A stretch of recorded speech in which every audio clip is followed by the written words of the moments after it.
And if you are new here, my name is Cindyana. Hi. I have a wonderful husband. We're coming up to 19 years of marriage. We have two beautiful special needs children, and their needs are different. And so I have all this wonderful gray hair, and I tell my kids, like, a lot of them have their name on them. Some of them have my husband's name. Some of them has my family name. Some of them are mine, because I'm not gonna lie, I stress myself out.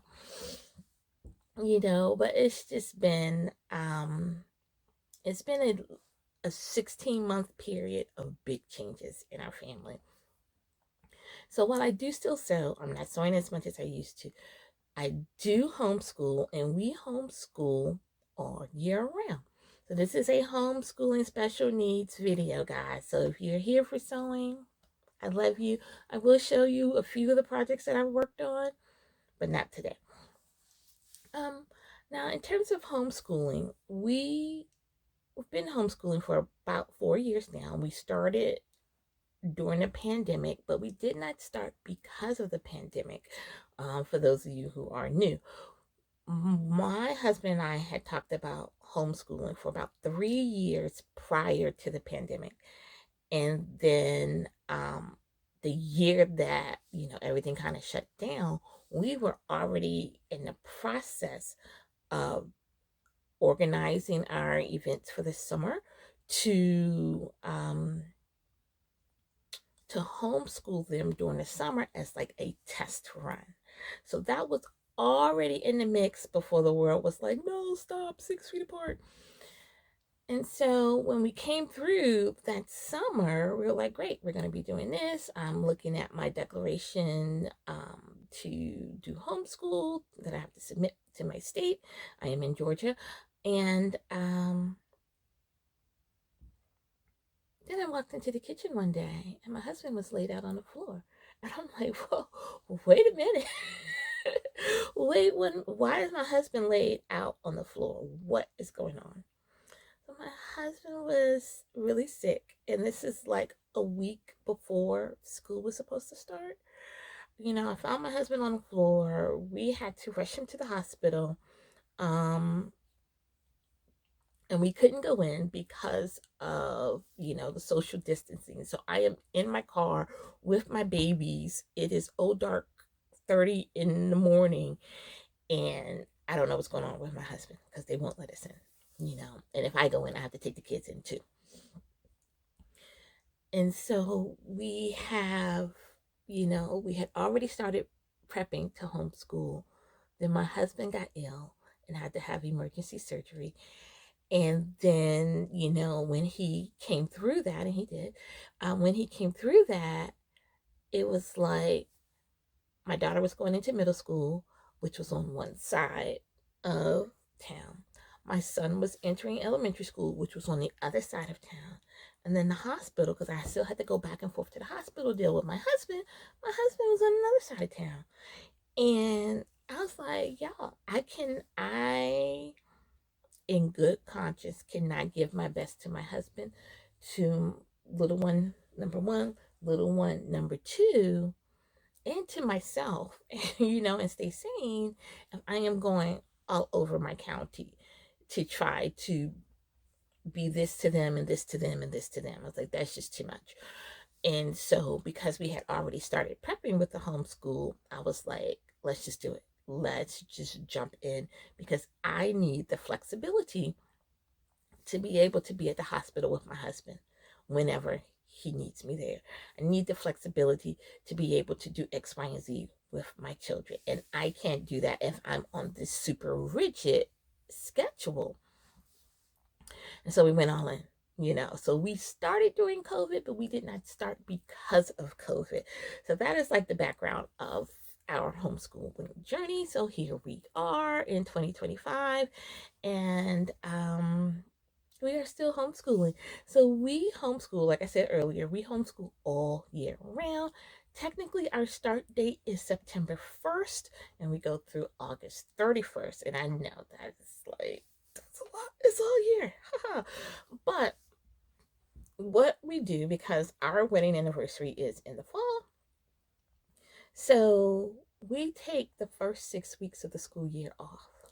So while most children in public school and private school, charter school, are going back to school in September, we are done with school in September, and my children do not start their classes back up until mid-October, because by that time we've had our family vacation, we've had our anniversary trip, and now we can get back in it. So it's pretty cool. Legally we go from September to August, but in actuality we go from October to August. So right now we are winding down our school year. We're at mid-July. I told my kids yesterday, I was like, guys, this is the final push. These are the last couple things that we got to do before we end the school year. If we end the school year, if you finish that by the end of August, yeah, you just get break time. Woohoo! Um, so the kids are like, okay, mom, like we got this. We got all the major stuff out the way. We just cleaning up the minor stuff, because here there are subjects that you are required by law to teach in your homeschool: mathematics, social studies, sciences, your language arts, um, things like that. And so I'm like, I want to make sure that if I ever get audited, like they can come back to me and be like, oh, Miss Mommy, did you do these subjects? And I'm gonna be like, here's my portfolio. Baby did this, baby number two did that. And hey, I'm good. I'm good. We are set. And so I really try to I don't try to replicate school at home, but I do try to make sure I cover all my bases legally that I have to do here in the state of Georgia. And so, it's been a busy year. So you throw all of the homeschooling. We did 4-H this year. We did 4-H. So you throw homeschooling plus 4-H, which was a lot. This was our first year doing 4-H, and we were in the homeschool group, and kids plus parents. That was like 80 people. It was like 70 to 80 people in a room. And my kids were so overwhelmed. My son was overstimulated. Like, he ran out most of the time. And I was like, okay, like, I want them to have this experience, but this is really overwhelming to them. So what we're going to do for this upcoming school year is we're going back to 4-H, because first of all, our local 4-H is the adults that run it are pretty amazing, and I'm so grateful for their input, and they're very patient with my children. And I, as a special needs parent, I will always be grateful when people love on my babies and pour into them. But we're going to be putting them into different groups. So my daughter will be in the high school group, which is a smaller group, maybe about 6 to 10 kids, and then my son will, even though he is 11, he's going into a younger age group kids, because developmentally he fits with the younger kids. And so my daughter will be in a high school group, my son will be in the elementary school group, and which again is about 10 kids, 10 to 12 kids, so much better than 60. And we did a test run to see how he would like the smaller group. He absolutely loved it. So I'm excited about that. So we did that this year. We will continue 4-H into the next school year. We have an opportunity to volunteer with a local missions group here in our community. So I spoke to the assistant director yesterday, and I will follow up with her this week. I would love to be able to volunteer with them at least once a week, not just because they could use the help, but also my children need that exposure. They need to they live a very privileged life, you know, compared to other people in our community. And they need to understand that being able to go to the refrigerator and pull out whatever you want is a privilege, unfortunately, in this country. And not everybody can do that. Even in our community, and we live in a nice area, but not everybody in our community can just go to the fridge and be like, yes, I want to grab this, or go to the local market and be like, oh yeah, I know I was just here yesterday, but now I need to pick up this and this. We don't have that luxury as a community where everybody's needs are met, and they need to understand that God has blessed our family to be able to go to the market or be able to do X, Y, and Z. How do we share that love and that blessing with those that are around us? So I'm really excited to be able to do that with my children. Hopefully, we can get started this summer, but definitely, just moving forward. It'll build character for them, but they need it. We need it. Our community needs it. I am very blessed by the community that we in. They have been so open and welcoming to our family, to my children. I've written notes, to like the ladies at the library, like, y'all just don't understand what it means to me that y'all go all in love on my children. Okay. And they are so patient with them, and I appreciate that. Like, everywhere I've gone in this new community that we're in, you know the people around us have been all in and loving, you know on my children, because they need extra love and extra care, and I'm grateful for that, guys. Oh gosh. So that's just what's going on. What else in terms of homeschool? So we do a mix of homeschooling. Yeah, okay, so we do the 4-H. We do programs at the library. We were going more often than we have been in the last couple months. In the last couple months, we've had a lot going on because I've been ill. So, but we do a lot of stuff at the library. We do when I find things in a community that we can engage into, we do that. We have an event coming up in August that I want to take the kids to. So now we're moving into like looking at history, looking at not just history of our nation, but the history of our community, because we live in a historic community now. So it's like there's a lot of rich history, in the state of Georgia, in our local community, in our nation. And so let's look at it without blinders on. We're not going to peek through. We're not going to whitewash. We're going to look at the good. We're going to look at the bad. We're going to look at the ugly. We're going to look at where we started. We're going to look at how far we've come as a nation, as a people, and we're going to embrace it all. We're going to embrace everything. I don't believe in whitewashing history.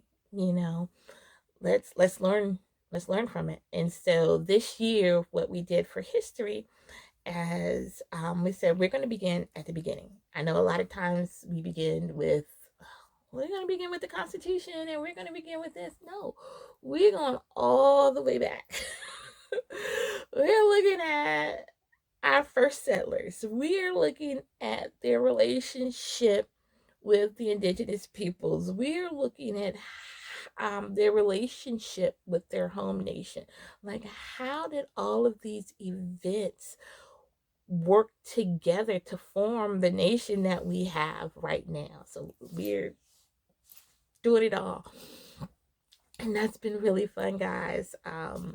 It's been really fun just going back to the beginning when it comes to history. And so we are going to continue on that path. So the next period we're going to be doing will be like the 1800s up until the turn of the century. And so I'm excited. So that's going to be next year. And I know that's not necessarily the order that they desire you to do in the state of Georgia. They want to just hit on little nuggets. But the beauty of homeschool is that you can do what you want to do, and you can do it in any order. And so we're getting our history in, but I want my children's knowledge of our nation to be solid. Okay, let's be solid. Let's build up a firm foundation. Let's build up a firm foundation when it comes to character. Let's build up a firm foundation when it comes to, mathematics or science or what have you. So, we use a variety of ways to teach our classes. Some of them are taught by me. Some of them are taught through Udemy. Some of them are taught through Khan Academy and Khan Academy Kids. We've grown out. My little one has grown out of Khan Academy Kids. So we're doing Khan Academy Kids. We do a lot of educational websites, whether it's Nat Geo Kids or, for coding, we do Code Combat. And so we do a lot of digital learning, but we also have a lot of books too. So we do Wordly Wise, which is vocabulary. A lot of the assignments are, made up through me. Like this year, they learned about the Dewey Decimal System because they had to write a paper. I'm like, okay, well, let's start at the beginning. That's my mindset. Let's start at the beginning. You have to write a research paper. How do you research? You know, we're in the world of technology and electronic devices, but if your tablet is in charge or your phone is in charge or your laptop is in charge, what do you got to do? Oh my gosh, pick up a paper book. They do still exist. So I'm like, let's go back. Let's learn how to research. Let's learn how to find information in a library, you know, without the use of digital aid. Okay. And because we know, while we know books can be forward, like we know the digital age, it's not everything that you find on google.com is going to be completely accurate. So let's do that. So we learned about the library system. We learned about the do it desk. So I could say, okay, I need to find a book on music. What section am I going to? I need to find a book on the history of Iran. Where am I going? And now they can tell me. And so I'm trying to lay the foundation for them for the skills that they need to be independent, because I am not expecting my children to be able to do calculus. If they can, that is awesome. But I want them to know the basics of their history, as a person and as a community, as a member of this community, member of this nation. I want them to understand the basics of mathematics, like how do you calculate grocery bills and utility bills, and how do you form a budget. I want them to understand savings. I want them to understand giving, and like donations and things like that. Those are things that I want them to understand. I want them to understand self-care. I want them to understand the dangers of self-harm. I want them to understand, the foundations of our faith. I want them to understand all the things that they need, so when mommy and daddy has to step away and they're on their own, their foundation is firm. Okay? Will my children be independent? Only God knows that answer. Will I, as a parent, do what's best for my kids to help them get there?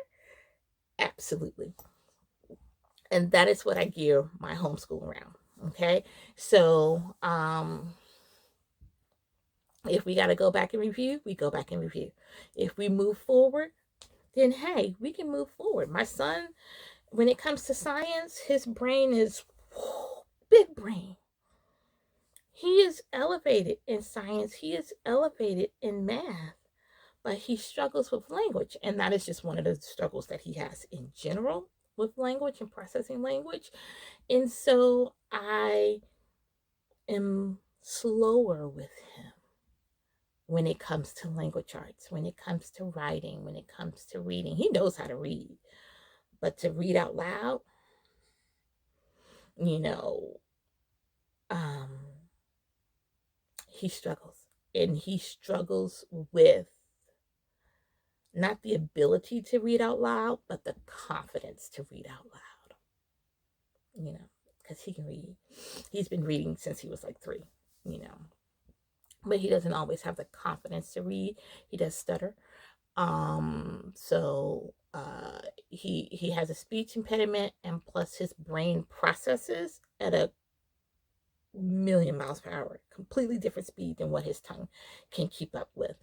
And so, like, all of that combined makes him really nervous about reading out loud.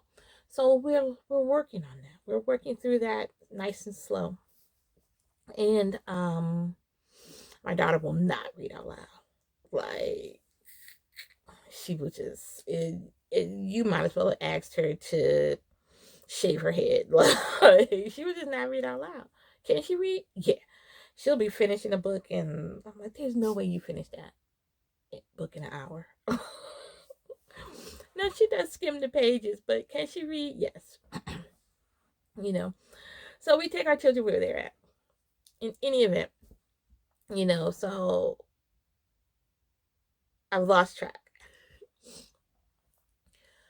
We will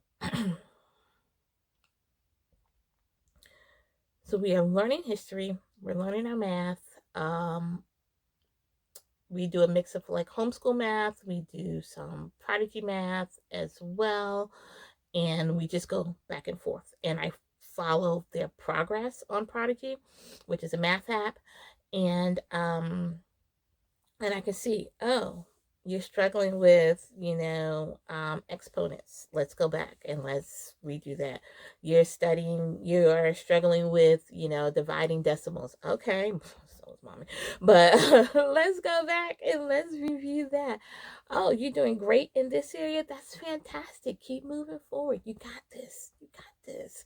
So, right now we're doing a little bit more history, okay, because I want to do some art history, and look at some paintings from the 1600s all the way up to about 1780. That is our time period that we're working with. So we use a lot of museums have educational assignments on their websites. The Smithsonian, we just found like museums all around the nation that have an educational section, and so we do a lot of their worksheets, and so I'm really grateful for that because we're not in an area where we have easy access to museums and things like that physically. And so we're doing some art history, we're doing some art, we're finishing up with our sciences, and then I think that's it, guys. That's it. It's been a long year, guys, but we have made it. We are making it through. We still got about 6 weeks left to homeschool, but we are making it through. I have already finished out their grading for math. I've already finished out their grading for language arts. I finished out their grading for the first part of history. We did photography as an elective. I finished out the grading for that. And so now it's just the history, the social sciences and the natural sciences that we got to finish out. So that was a lot. We got a lot going on. And that's it. We'll see you in the next video. Bye.